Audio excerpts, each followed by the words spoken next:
প্রধান উপদেষ্টা ডক্টর মোহাম্মদ ইউনূস বলেছেন, প্রবাসীরা বাংলাদেশের অবিচ্ছেদ্য অংশ। জুলাই বিপ্লবের পর সৃষ্ট পরিবর্তনকে এগিয়ে নিতে প্রবাসীদের গুরুত্বপূর্ণ ভূমিকা রাখতে হবে। নিউ ইয়র্কে NRBA কানেক্ট ডে উপলক্ষে আয়োজিত এক অনুষ্ঠানে কথা বলেন তিনি। বাংলাদেশ বিনিয়োগ উন্নয়ন কর্তৃপক্ষ বিডা এই অনুষ্ঠানের আয়োজন করে। এ সময় রেমিটেন্স প্রবাহে 21%-এরও বেশি প্রবৃদ্ধি অর্জনে প্রবাসী বাংলাদেশিদের প্রশংসা করেন প্রধান উপদেষ্টা।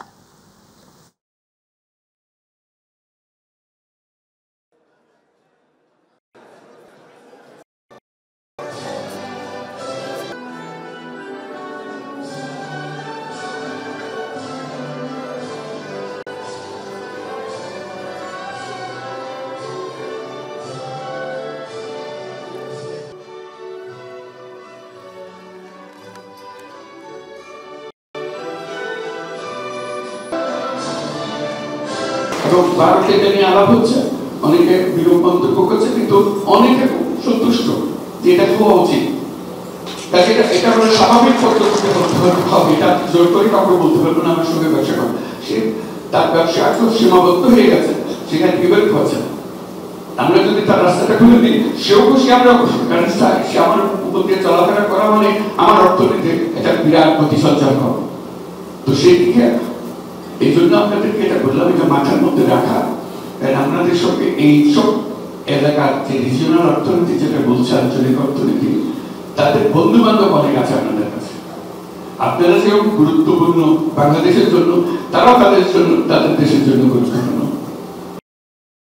আসন্ন ত্রয়োদশ জাতীয় সংসদ নির্বাচন উপলক্ষে আজ থেকে সংলাপে বসেছে নির্বাচন কমিশন। সকালে সুশীল সমাজের প্রতিনিধিদের সঙ্গে বৈঠক দিয়ে এ সংলাপ শুরু হয়। সংলাপের সূচনা বক্তব্যে প্রধান নির্বাচন কমিশনার AM নাসির উদ্দিন বলেন, এবার নির্বাচনের সঙ্গে জড়িতরাও ভোট দিতে পারবেন। অনেকে জেলখানায় আছেন, তাদেরকে এবার ভোট দেওয়ার সুযোগ দেওয়া হবে। সুষ্ঠু নির্বাচন আয়োজনে এই সংলাপ গুরুত্বপূর্ণ ভূমিকা পালন করবে বলেও মন্তব্য করেন তিনি।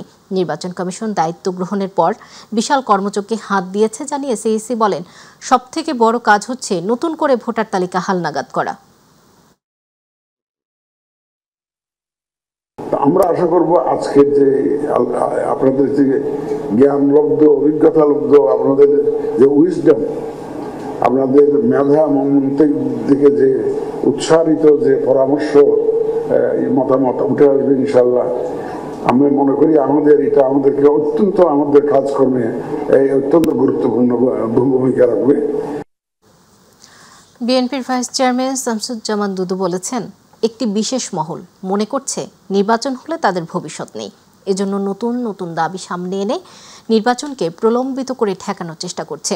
জাতীয় প্রেস ক্লাবের সামনে সন্ত্রাস ও বিশৃঙ্খলা সৃষ্টির মাধ্যমে গণতান্ত্রিক যাত্রাকে বাধাগ্রস্ত করার অপচেষ্টার প্রতিবাদে এক সমাবেশে এসব কথা বলেন তিনি। অনুষ্ঠানে বিএনপি চেয়ারপারসনের উপদেষ্টা আব্দুস সালাম বলেন, পিআর সিস্টেম হলে জনগণ ভোটের অধিকার হারাবে। বাংলাদেশের সহসা একটি নির্বাচন হতে হবে, যে নির্বাচনের মধ্য দিয়ে নির্বাচিত পার্লামেন্ট হতে হবে, যে পার্লামেন্টের মধ্য দিয়ে একটি সরকার তৈরি হতে হবে। এই সরকার এবং নির্বাচিত বাইরে কেউ যদি কোনো কিছু মনে করে চাপিয়ে দেবেন সরকারের এবং জনগণের উপরে, এটি গ্রহণযোগ্য হবে না এবং এটি ঠিক হবে। মহল বিশেষ মনে করছে নির্বাচন হলে তাদের কোনো ভবিষ্যৎ নাই, এই জন্য বিভিন্ন রকম মুখরোচক কথাবার্তা বলে নতুন নতুন দাবি সামনে এনে নির্বাচনকে প্রলম্বিত এবং ঠেকানোর চেষ্টা করছে। বাংলাদেশ জামায়াতে ইসলামের আমির ডাক্তার শফিকুর রহমানের বসুন্ধরাস্থ কার্যালয়ে সাক্ষাৎ করেছেন ইউরোপীয় ইউনিয়নের ইলেকশন অবজারভেশন মিশনের উচ্চ পর্যায়ের এক প্রতিনিধি দল। এ সময় জামায়াত আমিরের শরীরের খোঁজ খবর নেন তারা। পরে সেক্রেটারি জেনারেল মিয়া গোলাম পরোয়ার গণমাধ্যম কর্মীদের জানান, ৬৪টি জেলায় আগামী নির্বাচন পর্যবেক্ষণ করতে চায় সংস্থাটি। বৈঠকে জামায়াত আমির জানান, দেশের গণতান্ত্রিক পদ্ধতিতে বিশ্বাসী জামায়াত এবং দলটি এখন নির্বাচনমুখী। জামায়াতে ইসলামী ক্ষমতায় এলে শিক্ষা ব্যবস্থার উন্নয়ন, দুর্নীতি দূর করা ও ন্যায় বিচার নিশ্চিত করতে কাজ করবে বলেও জানিয়েছেন ডাক্তার শফিকুর রহমান।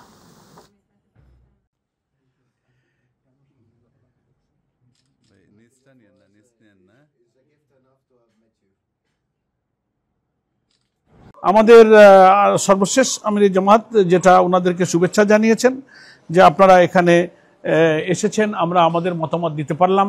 আমরা খুশি হব যে এই নির্বাচন নিরপেক্ষ করার ব্যাপারে যদি আপনারা সম্পূর্ণ পেশাদারিত্ব এবং নিরপেক্ষতা অবলম্বন করেন এবং এই নির্বাচনকে সুন্দর করার জন্য কারিগরি সহযোগিতা করেন। এবং ওনারা আশাবাদ ব্যক্ত করেছেন যে আগামী মাসে ওনারা আরেকবার দেশে আসবেন এবং নির্বাচনের তফসিল ঘোষণার আগেই আরও বিভিন্ন বিষয়ে বিভিন্ন দল এবং স্টেক হোল্ডারের সঙ্গে ওনারা আরও কিছু ঘনিষ্ঠভাবে মত বিনিময় করবেন। পিআর পদ্ধতির বিষয়ে ওনারা কোনো প্রশ্ন করেননি, আর আমির জামাত এই প্রশ্ন তোলেননি। বিএনপির সঙ্গে কোনো আলোচনার প্রশ্ন ওনারাও তোলেননি, আমরাও এখানে আলোচনায় উত্থাপন করিনি। জুলাই আগস্টে সংগঠিত মানবতা বিরোধী অপরাধের দায়ে সাবেক প্রধানমন্ত্রী শেখ হাসিনা ও সাবেক স্বরাষ্ট্রমন্ত্রী আসাদুজ্জামান খান কামাল সহ ৩ জনের বিরুদ্ধে করা মামলার মূল তদন্ত কর্মকর্তা মোহাম্মদ আলমগীর সাক্ষ্য দিয়েছেন আজ। আন্তর্জাতিক অপরাধ ট্রাইব্যুনাল ১-এর চেয়ারম্যান বিচারপতি গোলাম মর্তুজা মজুমদারের নেতৃত্বাধীন বিচারিক প্যানেলে ৫৪তম সাক্ষী হিসাবে সাক্ষ্য গ্রহণ হয়। মোহাম্মদ আলমগীর এ মামলার সর্বশেষ সাক্ষী। তদন্তকারী কর্মকর্তার জবানবন্দির অংশ বিশেষও জব্দ করা ভিডিও প্রদর্শনী সরাসরি সম্প্রচার করা হয়। এদিকে জুলাই আগস্টে গণ অভ্যুত্থানে লক্ষ্মীপুরে হত্যাকাণ্ডের মামলায় ২ মাস পিছিয়ে ২৮ অক্টোবর এবং ময়মনসিংহে হত্যাকাণ্ডের মামলায় ১ মাস পিছিয়ে ২৭ নভেম্বর তদন্ত শেষ করার নির্দেশ দিয়েছেন ট্রাইব্যুনাল ২।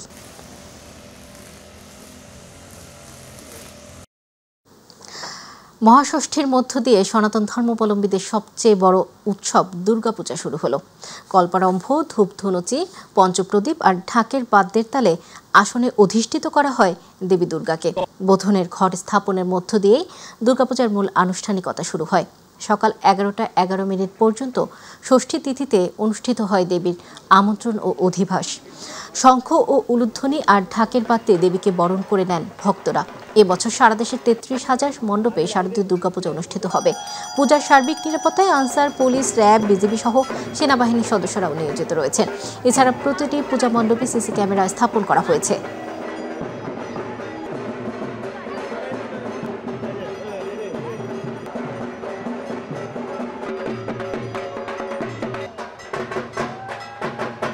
গজে আগমন করবেন। হ্যাঁ, গজে আগমন করার অর্থ হচ্ছে শস্যপূর্ণ বসুন্ধরা হবে, অর্থাৎ ধান এবং অন্যান্য অর্থকরী ফসল এগুলোর বৃদ্ধি ঘটবে এবং আমাদের উন্নয়নটা অব্যাহত থাকবে। বিড়ালের বাহন ষষ্ঠী আমরা যে পূজা করি, সেই ষষ্ঠী এখন মা দুর্গা ষষ্ঠীরূপে পূজিতা হচ্ছেন এবং আমরা সমস্ত মায়েদের ছেলেমেয়ের জন্য ষষ্ঠী পূজায় আমরা প্রার্থনা করেছি তাদের ছেলেমেয়েরা যেন মেধা বৃদ্ধি হয়, তাদের আয়ু বৃদ্ধি হয় এবং দীর্ঘ দিন ধরে শতবর্ষ আয়ু নিয়ে তারা বেঁচে থাকুক। দর্শক, এই মুহূর্তে বরিশাল থেকে দুর্গাপূজার খবর জানাতে যুক্ত হচ্ছেন সহকর্মী পারভেজ রাসেল। পারভেজ, বরিশালে দুর্গাপূজার কি খবর আছে আপনার কাছে, জানাবেন আমাদের।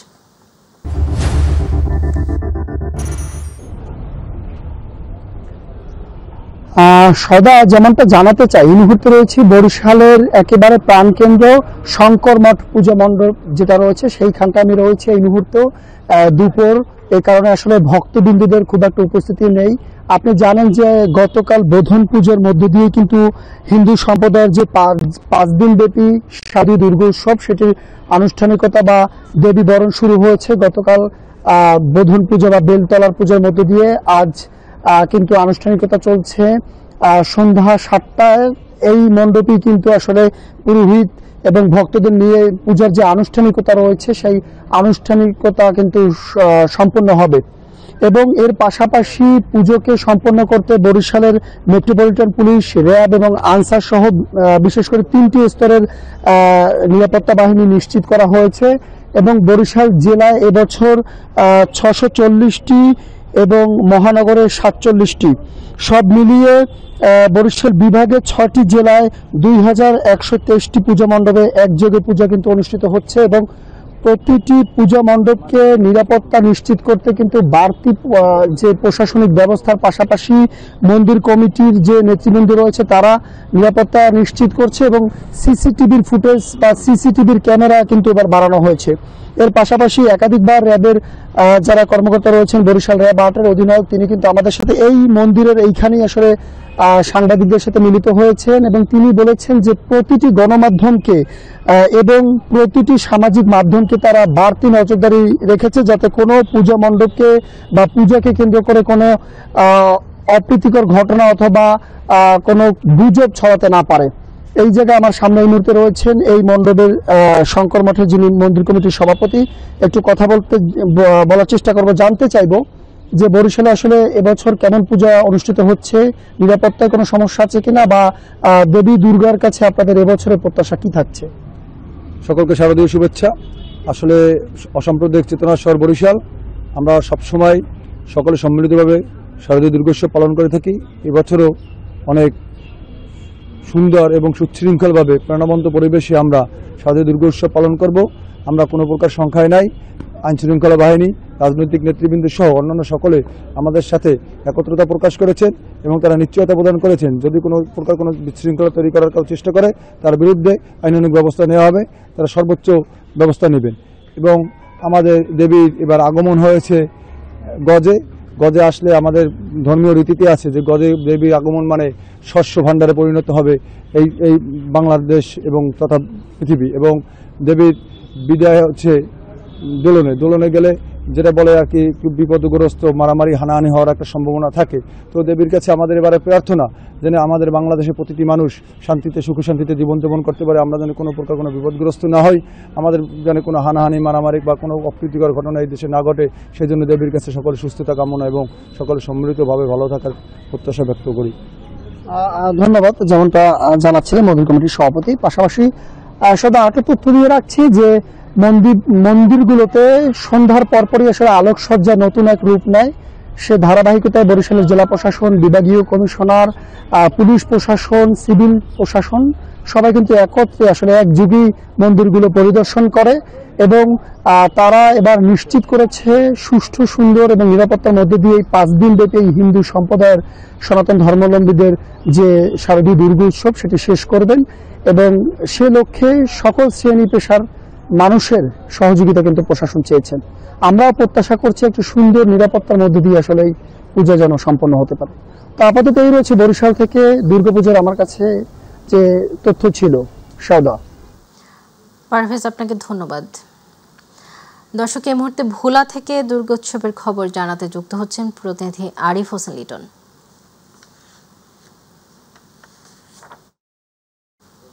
লিটন, দ্বীপ জেলা ভোলায় শারদীয় দুর্গাপূজা শুরুর কি খবর আছে আপনার কাছে জানাবেন?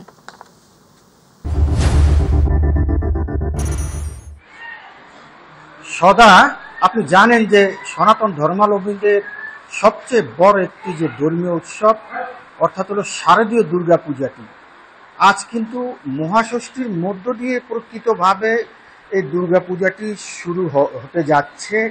এই হিন্দু ধর্মাবলম্বীদের যে প্রধান যে দুর্গাপূজাটি 5 দিন মূলত প্রধান দিন হিসাবে গণ্য করা হয়। সেই 5 দিন হলো মহাষষ্ঠী, সপ্তমী, মহা অষ্টমী, মহানবমী এবং বিজয়া দশমী। মোট 5 দিন কিন্তু এই প্রধান দিন হিসাবে পূজাকে ধরা হয়ে থাকে। তো আমি কিন্তু এখন আছি ভোলা বাপ্তা শক্তি সংঘ শ্রী শ্রী কালী মন্দির একটি দুর্গা পূজা। বলা যায় যে প্রায় 100 বছরের ঐতিহ্যবাহী এই পূজা মণ্ডপটিতে কিন্তু আমি এখনো রয়েছি। এই পূজা মণ্ডপটিতে প্রতিবারের মতো এবারও কিন্তু নানা আয়োজনে প্রশাসনের কঠোর নিরাপত্তার মধ্য দিয়ে পূজা উদযাপন কমিটির পক্ষ থেকে এই পূজার কাজ শুরু হতে যাচ্ছে আজকে। তো আমার সাথে এখন এখানে আছেন এই পূজা উদযাপন কমিটির ভোলা জেলার ফ্রন্টের সদস্য সচিব জনাব বেনুপাল। আমি আপনার কাছে জানতে চাইবো যে এবার যে শারদীয় দুর্গাপূজাটি শুরু হতে যাচ্ছে প্রশাসনের পক্ষ থেকে আপনারা আইনি সহায়তা কতটুকু পাচ্ছেন এবং কিভাবে শেষ করতে পারবেন কিনা, সম্পূর্ণ পারবেন কিনা, আপনারা কি মনে করছেন? আমরা ভোলা জেলা প্রশাসক এবং এসপি মহোদয়ের কাছ থেকে আমরা অনেক সাড়া পেয়েছি। তারা আমাদের সাথে দফায় দফায় আমাদের সাথে মিটিং করতেছে এবং আমাদের প্রতিটি মন্ত্রীদের সিসি ক্যামেরা, আমাদের পিছে আলো এবং আনসার এবং পুলিশ এবং এনএসআই, ডিজে, গোয়েন্দা, র্যাব সবাই আমাদের সাথে ঘন্টাখানিক পর পর আমাদের সাথে এখানে আলাপ করতেছে, আমাদেরকে ফোন দিতেছে। কোনো সমস্যা নেই, আমরা খুব সুন্দর এবং ভালোভাবে এবারকে আমরা দুর্গাপূজা সম্পন্ন করব। আগের বারে চেয়ে এবার আরো উৎসব মুখর হবে এবং আমাদের এই মন্দিরে সাংস্কৃতিক অনুষ্ঠান হবে, আরতি হবে এবং আমাদের এই মন্দিরে আশেপাশে সব হিন্দু যেমনটা বলছিলেন যে অর্থাৎ হলো অন্যান্য বছরের তুলনায় এবার প্রশাসনের নিরাপত্তা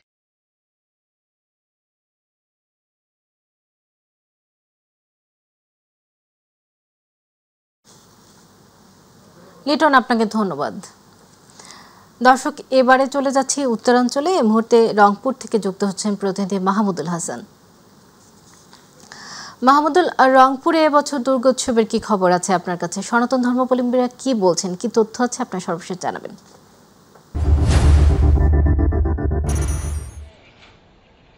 জি সৌদা, প্রথমেই আপনাকে শারদীয় শুভেচ্ছা এবং আপনি সহ মাই টিভি সকল দর্শককে জানাই যে শারদীয় শুভেচ্ছা। তবে বলে রাখি যে রংপুর মহানগর এবং রংপুর জেলা জুড়ে 912টি পূজা মণ্ডপে এবারে যে শারদীয় দুর্গাপূজা সেটি কিন্তু যে আনুষ্ঠানিকতা, আপনি জানেন যে আজকে মহাষষ্ঠী পূজার মধ্য দিয়ে যে এই যে দুর্গা উৎসব সেটি কিন্তু শুরু হয়েছে। এবং আপনাকে জানিয়ে রাখি যে আজকে সকালে যেহেতু মহাষষ্ঠীর দিন, সেই ক্ষেত্রে সকালে অর্থাৎ বেলতলায় ষোড়শ উপাচারের মাধ্যমে যে বিহিত পূজা সেটি কিন্তু শুরু হয়েছিল সকালে। এরপরে কিন্তু আজকে যেহেতু এখন দুপুরবেলা, এই মুহূর্তে কিন্তু আসলে ভক্তদেরও তেমন আনাগোনা কিন্তু মন্দিরগুলোতে নেই। তবে শেষ মুহূর্তে এখনও রংপুর নগরীর বিভিন্ন পূজা মণ্ডপগুলোতে এখনও যে সাজসজ্জার কাজ সেটি কিন্তু চলছে। এবং সন্ধ্যাকালীন অর্থাৎ সন্ধ্যায় যে অধিবাস এবং আমন্ত্রণের মধ্য দিয়ে যে দেবী দুর্গাকে যে আসলে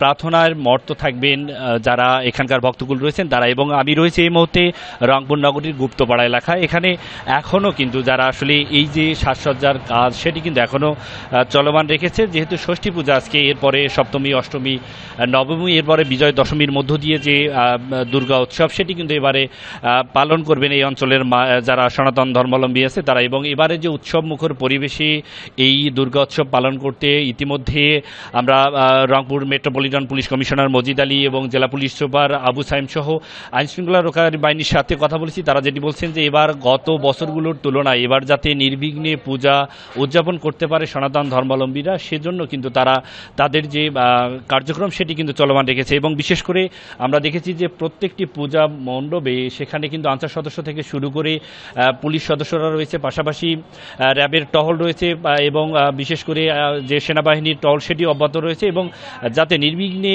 এই সনাতন ধর্মাবলম্বীরা তাদের যে দুর্গা উৎসব সেটি যেন পালন করতে পারে, সেজন্য কিন্তু আইনশৃঙ্খলা রক্ষার বাহিনীর সদস্যরা তারা কিন্তু তৎপর রয়েছে। এবং সন্ধ্যার পরে যে আসলে ঢাক ঢোল এবং শঙ্খ বাজিয়ে যে আসলে ভক্তগুলোরা তাদের যে দেবী দুর্গাকে স্মরণ করবে এবং প্রার্থনায় মত্ত থাকবেন। এবং এই ষষ্ঠী আজকে যেহেতু আনুষ্ঠানিকতা, এই যে শারদীয় দুর্গা উৎসবের যে মহাষষ্ঠী পূজার মধ্য দিয়ে যে আনুষ্ঠানিকতা সেটি কিন্তু শুরু হয়েছে পুরো রংপুর জুড়ে, পুরো রংপুর জেলা জুড়ে যে আবহ, প্রত্যেকটি মণ্ডপে কিন্তু আসলে সনাতন ধর্মাবলম্বী মানুষ যারা রয়েছেন তারা কিন্তু তাদের যে উৎসবের আমেজ কিন্তু তারা এই যে বছর ঘুরে যে এই আমেজ সেটি কিন্তু এই অপেক্ষায় থাকেন। এবং মহাষষ্ঠীর যে আজকের আনুষ্ঠানিকতার এই ছিল আমার কাছে রংপুর থেকে সর্বশেষ। মাহমুদুল, আপনাকে ধন্যবাদ। দর্শক, দেশের বিভিন্ন স্থান থেকে দুর্গোৎসব শুরুর সর্বশেষ তথ্য জানাচ্ছিলেন আমাদের সহকর্মীরা। শারদীয় দুর্গাপূজা উপলক্ষে বিএনপির ভারপ্রাপ্ত চেয়ারম্যান তারেক রহমান দেশের হিন্দু সম্প্রদায়কে শুভেচ্ছা জানিয়েছেন। এক ভিডিও বার্তায় তিনি বলেন, দেশের বিভিন্ন ধর্মাবলম্বী মানুষ, প্রতিটি গোষ্ঠী, গোত্র, সম্প্রদায় ব্যাপক উৎসাহ উদ্দীপনার সঙ্গে যার যার ধর্ম পালন করবে। এটি বাংলাদেশের আবহমানকালের ধর্মীয় সামাজিক মূল্যবোধ ও সংস্কৃতির ঐতিহ্য। সৌহার্দ্য সম্প্রীতির বার্তা ছড়িয়ে দিতে সকলের প্রতি আহ্বান জানান তারেক রহমান। শারদীয় দুর্গাপূজা উপলক্ষে দেশের হিন্দু সম্প্রদায়কে জানাই আন্তরিক শুভেচ্ছা। দেশের বিভিন্ন ধর্মাবলম্বী মানুষ, প্রতিটি গোষ্ঠী, গোত্র, সম্প্রদায় ব্যাপক উৎসাহ উদ্দীপনার সঙ্গে যার যার ধর্ম পালন করবে। এটি বাংলাদেশের আবহমানকালের ধর্মীয় সামাজিক মূল্যবোধ ও সংস্কৃতির সৌন্দর্য। দেশের হিন্দু সম্প্রদায়ের প্রতি আমার আহ্বান, আপনারা উৎসাহ উদ্দীপনা সহকারে নিশ্চিন্তে নিরাপদে সারা দেশে উৎসব আনন্দ উদযাপন করুন। বাংলাদেশের গণতান্ত্রিকামী মানুষের দল বিএনপির পক্ষ থেকে দেশের হিন্দু সম্প্রদায়ের প্রতি আবারও শারদীয় দুর্গাপূজার আন্তরিক শুভেচ্ছা জানাই। বাংলাদেশ জিন্দাবাদ, বাংলাদেশ জাতীয়তাবাদী দল জিন্দাবাদ। সারা দেশে 33,355টি পূজা মণ্ডপের নিরাপত্তায় এবার 1 লাখ সশস্ত্র বাহিনীর সদস্য, 430 প্লাটুন বিজিবি এবং 70,000 পুলিশ কাজ করছে। সচিবালয় স্বরাষ্ট্র মন্ত্রণালয়ের সভাকক্ষে আইন শৃঙ্খলা সংক্রান্ত কোর কমিটির বৈঠক শেষে জানিয়েছেন স্বরাষ্ট্র উপদেষ্টা জাহাঙ্গীর আলম চৌধুরী। সামাজিক মাধ্যমে পার্শ্ববর্তী একটি দেশ থেকে এবং দেশে বসে কিছু গোষ্ঠী সাম্প্রদায়িক সম্প্রীতি বিনষ্টে গুজব ছড়াচ্ছে, তাদের বিরুদ্ধে কঠোর ব্যবস্থা নেওয়া হবে। এ ব্যাপারে দেশবাসীকে সতর্ক থাকার আহ্বান জানিয়েছেন তিনি। পূজায় কোনো নিরাপত্তার ঝুঁকি নেই জানিয়ে তিনি বলেন, সনাতন ধর্মাবলম্বীদের দুর্গাপূজা নির্বিঘ্নে অনুষ্ঠিত হবে। অবশ্যই ভালো। আমি এই পর্যন্ত চিটাগাঙে পূজা মণ্ডপ পরিদর্শন করেছি, নারায়ণগঞ্জে আমি পূজা মণ্ডপ পরিদর্শন করেছি, আমি মুন্সিগঞ্জে পূজা মণ্ডপ পরিদর্শন করে আসছি, আমি ঢাকা শহরে মেট্রোপলিটন এলাকা পরিদর্শন করি। কোথাও কারো ভিতরে কোনো ধরনের সংখ্যা নেই। এটা হইল কিছু সংখ্যক আছে ফ্যাসিস্টের যারা দোষর, এটা সব জায়গায় আছে, তারা এই কথাটা প্রচার করে। এই চ্যালেঞ্জটা মোকাবিলা আপনারা সবচেয়ে বেশি করতে পারেন, আমাদের থেকে আপনাদের শক্তি আরো বেশি এটা মোকাবিলা। আমি অনুরোধ করবো এটা আপনারা মোকাবিলা করবেন। তৃতীয় দিনের মতো চাঁপাইনবাবগঞ্জ, রাজশাহী ও নাটোর জেলা থেকে ঢাকা রুটে বাস চলাচল বন্ধ রেখেছে মালিকরা। শ্রমিকদের বেতন বাড়ানোর ইস্যুতে পূর্ব ঘোষণা ছাড়াই শুক্রবার রাত থেকে বাস চলাচল বন্ধ করে দেয় মালিকরা। উত্তরবঙ্গ সড়ক পরিবহন গ্রুপের মহাসচিব নজরুল ইসলাম হেলাল জানান, শ্রমিকদের দাবির প্রেক্ষিতে বেতন বাড়ালেও তারা আরও কিছু সুযোগ সুবিধা দাবি করে। এসব নিয়ে সমঝোতা না হওয়ায় মালিকরা বাস বন্ধ করে দিতে বাধ্য হয়। তবে দ্রুত বাস চালুর বিষয়ে চেষ্টা করা হচ্ছে। বাস বন্ধ থাকায় চরম ভোগান্তিতে পড়েন যাত্রীরা। তারা জানান, পূজার ছুটির আগে এমনিতেই বাস ট্রেনে ভিড়, কোনো রকম ঘোষণা ছাড়া বাস বন্ধে বিপাকে পড়েছেন তারা। 5 দিন আগে টিকিট নিয়েছি, আমি আর আমার মেয়ে যাব। এখন আর দেখছি যে ধর্মঘট, এখন টিকিট চেঞ্জ করে ট্রেনে যাব, টিকিটের টাকা ব্যাক নেব। বাস কাউন্টার থেকে বা বাস কোম্পানি থেকে আমাদেরকে কোনো ইনফরমেশন আগে দেয়নি এবং টিকিট ব্যাক দিবে এরকম কোনো কিছু বলে নেই। জাস্ট খালি বাস কাউন্টারটা বন্ধ এবং তাদের ফোন নাম্বারটা বন্ধ। এটা প্রচন্ড যাত্রী হ্যারাসমেন্ট। কঠিন অসুবিধায় পড়তে যাত্রী, আমাদের ঢাকা যাওয়া আসা করি, আমরা কঠিন অসুবিধা ভোগ করতেছি। এগুলো কেন হচ্ছে, কি জন্য হচ্ছে, এগুলো আজ পর্যন্ত কিছু জানি না। শুধু একদা নাকি চলতেছে, অন্য গাড়িগুলো। ব্যালট পেপার ছাপানোর সংখ্যা বা স্থান কোনো সুষ্ঠু নির্বাচনকে প্রভাবিত করতে পারে না বলে জানিয়েছেন ঢাকা বিশ্ববিদ্যালয়ের উপাচার্য অধ্যাপক নিয়াজ আহমেদ খান। সকালে ডাকসু নির্বাচন ইস্যুতে উত্থাপিত বিভিন্ন অভিযোগ নিয়ে সংবাদ সম্মেলনে তিনি একথা বলেন। কোনো প্রার্থী সিসিটিভি ফুটেজ বা ভোটারের স্বাক্ষর দেখতে চাইলে সুনির্দিষ্ট প্রক্রিয়ায় তাকে আবেদন করতে হবে বলে জানান অধ্যাপক নিয়াজ আহমেদ খান। আমাদের তরফ থেকে সুরক্ষা পর্বে ন্যূনতম কোনো বিচ্যুতি হয়নি। সুরক্ষা পর্বে আমরা নিয়মিতভাবে মূল অফিসের সাথে যোগাযোগ রেখেছি। আমরা এই অফিস থেকে জিনিস বুঝে নিতে, যেটি বললাম, এই 5 বা 6 স্তরের প্রত্যেকটি পর্ব নিশ্চিত করেছি।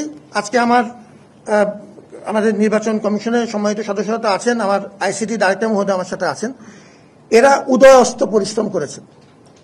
আমাদের দিক থেকে সুরক্ষার ব্যাপারে কোনো রকম বিচ্যুতি হয়নি।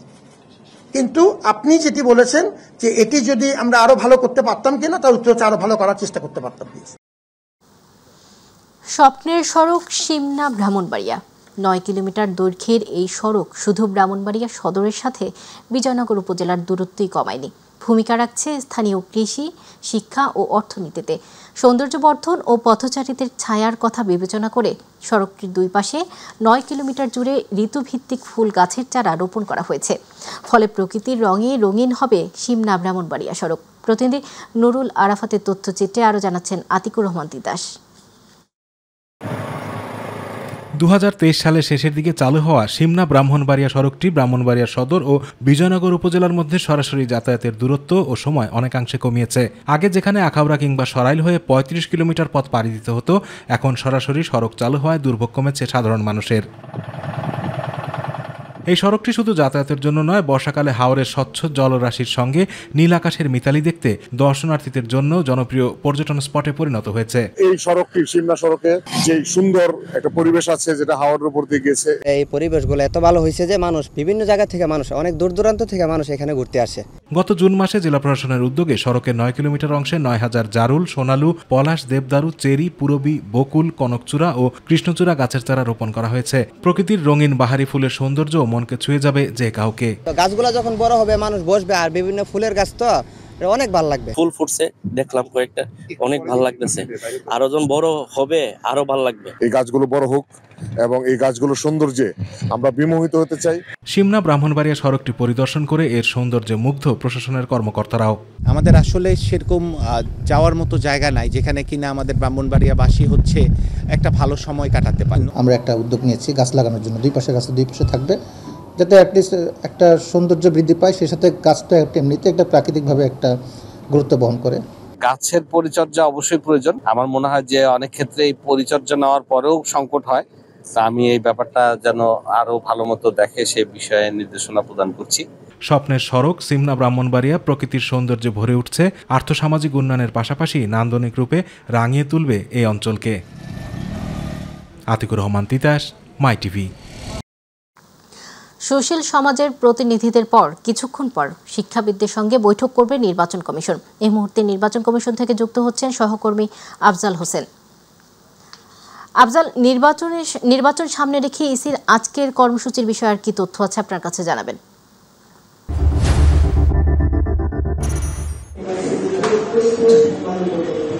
শতাব্দী জানেন আগামী ফেব্রুয়ারিতে নির্বাচনকে সামনে রেখে নির্বাচন কমিশন তারই অংশ হিসেবে আজকে নির্বাচন কমিশন ভবনে দুটি পক্ষের সাথে সংলাপ করছেন প্রধান নির্বাচন কমিশনার সহ অন্যান্য নির্বাচন কমিশনাররা। সকাল থেকে মধ্যাহ্ন বিরতি পর্যন্ত আলোচনায় অংশ নিয়েছেন সুশীল সমাজের প্রতিনিধিরা। তারা আগামী নির্বাচন কিভাবে সুন্দর করা যায়, অংশগ্রহণমূলক করা যায় এবং পার্টিসিপেটিং এবং সকল পক্ষ যেন শান্তিপূর্ণভাবে উৎসব পরিবেশে ভোট দিতে পারে, অংশ নিতে পারে, সেই জন্য কি কি করা যায় সে বিষয়ে নির্বাচন কমিশনার সহ সবাইকে সংশ্লিষ্ট সবাইকে পরামর্শ দিয়েছেন সুশীল সমাজের প্রতিনিধিরা। এর মধ্যে বিভিন্ন লেখক গুণীজন সহ অনেকে রয়েছেন। যদি এখানে একটি বিষয় বলে রাখা দরকার যে আজকে সুশীল সমাজের প্রায় 30 জনকে দাওয়াত দেওয়া হয়েছিল, আমন্ত্রণ জানানো হয়েছিল, তবে মাত্র 13 জন আজকে সকালে নির্বাচন কমিশনের সাথে সংবাদে অংশ নেন এবং তারা তাদের নিজ নিজ অবস্থান থেকে পরামর্শ দিয়েছেন যেন আগামী নির্বাচনে ঋণ খেলাপি অর্থ পাচারকারী সহ যারা আগামীতে সরকার গঠন করবে তারা যেন কোনো রকম সন্ত্রাসী কর্মকাণ্ডের সাথে জড়িত না থাকে এবং আগামী যে সরকার আসবে তারা যেন শান্তিপূর্ণভাবে পরিচালনা করতে পারে। এবং মধ্যাহ্ন বিরতির পরে এখন এখানে আরো সংলাপটি শুরু হয়েছে। এখন এখানে অংশ নিয়েছেন শিক্ষাবিদরা। এখানে ঢাকা বিশ্ববিদ্যালয় ভিসি, রাজশাহী বিশ্ববিদ্যালয়ের ভিসি সহ বিভিন্ন বিশ্ববিদ্যালয়ের উচ্চ পর্যায়ের উপাচার্য থেকে শুরু করে বিভিন্ন বিভাগীয় প্রধান সহ শিক্ষাবিদরা অংশ নিয়েছেন। তারাও নির্বাচন কমিশনার সহ অন্যান্যদেরকে পরামর্শ দিচ্ছেন কিভাবে আগামী নির্বাচনটি সুষ্ঠু, সুন্দর এবং উৎসব করা যায়। এই ছিল আমার কাছে সবশেষ। আফজাল, আপনাকে ধন্যবাদ। দর্শক, নির্বাচন কমিশন থেকে সেখানকার সর্বশেষ পরিস্থিতি জানাচ্ছিলেন আমাদের সহকর্মী আফজাল হোসেন।